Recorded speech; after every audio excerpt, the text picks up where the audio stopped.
Good morning, Vietnam! Coming at you live from the west, east, whatever, the only coast of Vietnam.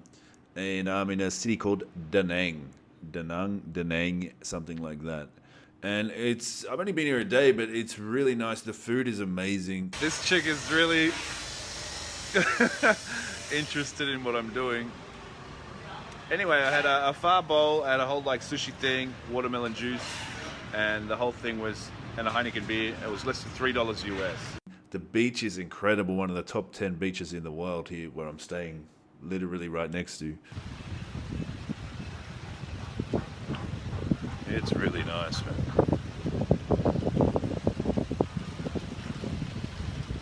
And the people are just great. When I first rocked up, some chick just gave me her motorbike. Say hello in Vietnamese is Xin chào. Ching Chao. Xin chào. Ching Chao.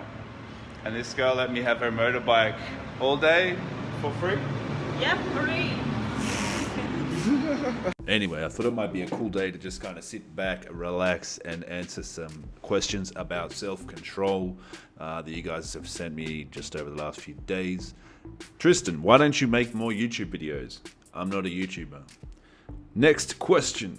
I could use a tip for dealing with stronger, raw emotions, good and bad if you have one. I think my relapse have to do with emotions and not knowing how to process them. It's great to still be alive and recently back in the world again, so it's going well, but I don't trust the process yet. Cheers and thanks either way. So yeah, this shows a lot of self-awareness. If you want to develop self-control in a really deep way, you need to realize straight up that everything has to do with emotion.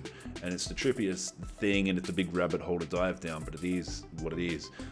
And when you go deep into anything, like, recently, I don't know if you've seen on my Instagram story, I was doing yoga, and the yoga trainer even said, I was in position and I'm like, this kind of hurts. And I was leaning back and it was hurting my feet because my feet were like, if that's your foot, it was like pushing that way a lot because I was, anyway. And she said, yeah, if it hurts, just be with the pain. And I was like, oh, well, of course, this is how you get good at anything. You have to get good at being uncomfortable.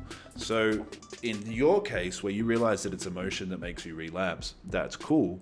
But when you get the craving or you get the trigger that makes you want to go and do whatever it is you're trying to quit, whether it's smoking, drinking, gambling, whatever, you get the feeling and then you go into reactiveness, and then your body's going to start to move to do what it usually does.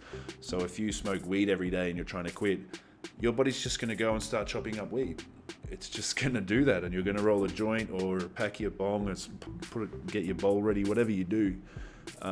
If you're an alcoholic, you're going to start going to the shop to buy your beer or whatever it is that you do. If you're gambling, you're going to get in the car and drive to the casino or whatever it is you do. This is where you need to stop and sit down and be with it. So it doesn't matter what it is that's making you do what you don't want to do. What matters is you just be with it. You think, well, shit, this is my reality now. So many people go into reactive mode their entire life until they die.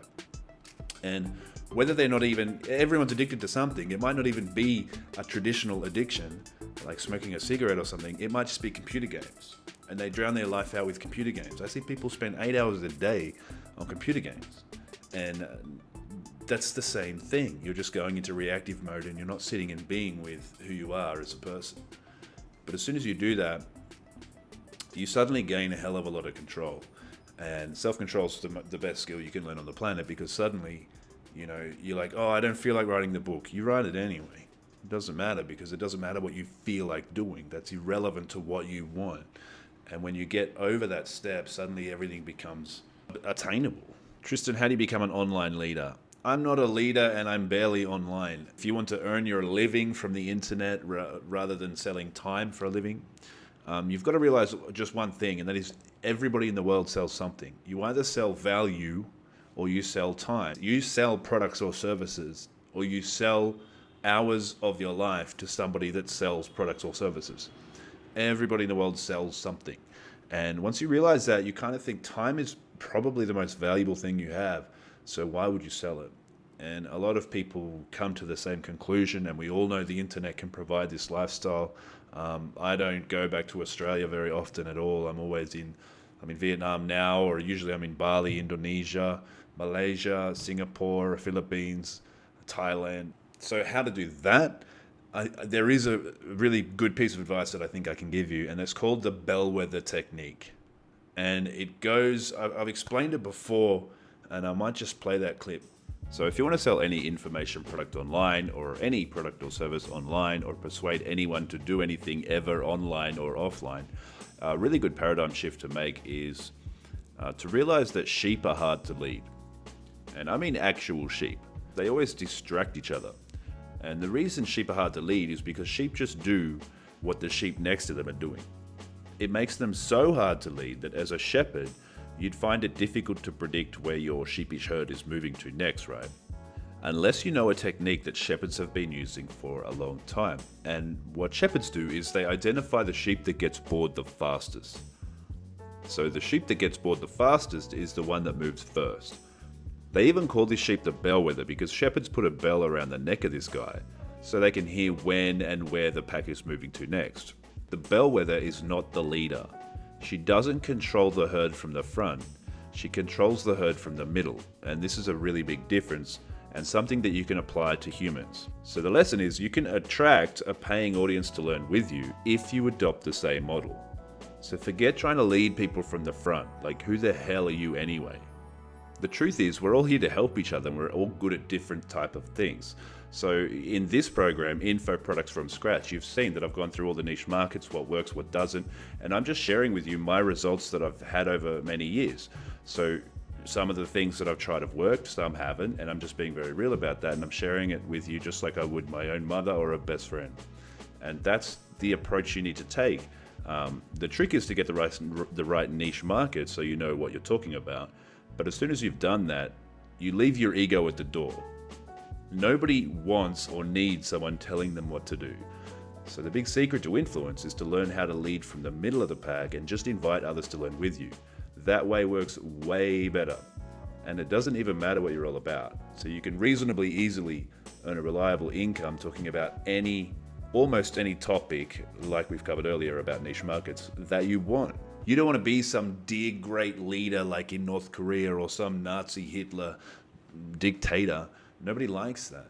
But if you just say, hey guys, I've had this problem and I'm going to try and solve it this way. Why don't you come with me on my journey and we'll see if we get it done? People appreciate that and they will start to follow you in that way. And it's a much easier way to collect all of the information you need to then go and write a book or create a product or whatever, right? People freak out about creating programs online, but it's actually really easy if you just write a bunch of stuff down in Microsoft Word, or if you're on a Mac, use Pages or whatever. It doesn't even matter. I use Bear, the software app called Bear, to get all my thoughts down, and then I put it all into Scrivener to create actual books and products and whatever. But yeah, if you don't want to write, then you can just talk. Why don't you start a podcast or something like that? Or video, video is the highest perceived value thing. So most of my programs are in video format, and that makes it really easier to sell because people are like, well, I don't like reading that much, but if it's just in video and it's just training lessons in video, then you'll be good. So yeah, how to be a leader online, I don't know. Go and ask the leader dudes. But how to actually earn a living online, you must sell something. And don't get it twisted, especially here on YouTube. So you've got really big YouTubers, right? So the PewDiePies and the KSIs and the Logan Pauls and all these dudes, they sell advertising and they sell merchandise. So what they do is they do branding. I do direct response sales marketing. Much easier, but requires a completely different skill set. Hey Tristan, much respect, but I think self-control is silly. I want to be free in life. And if I keep doing what I don't want to do, I don't feel free. So a boat drifting in the middle of the ocean is technically free, right? It's free. It doesn't have to do anything. The wind blows it that way, it goes that way. But the problem with that is, as soon as it wants to go somewhere, it can't. So it may seem free, but it's just an illusion. It's not really freedom. Freedom is a boat that can go where it wants to go when it needs to go there. That's total freedom. And that's the only way you'd get to any person's definition of success, which they're all different. But yeah, so I get what you mean, man, but I don't agree with you. And I think you could sit down and think about it more. It doesn't matter. Anyway, I'm going to go. That's it. So I'm in Vietnam. I'm going to go to the beach or something. I'll catch you guys later. Bye.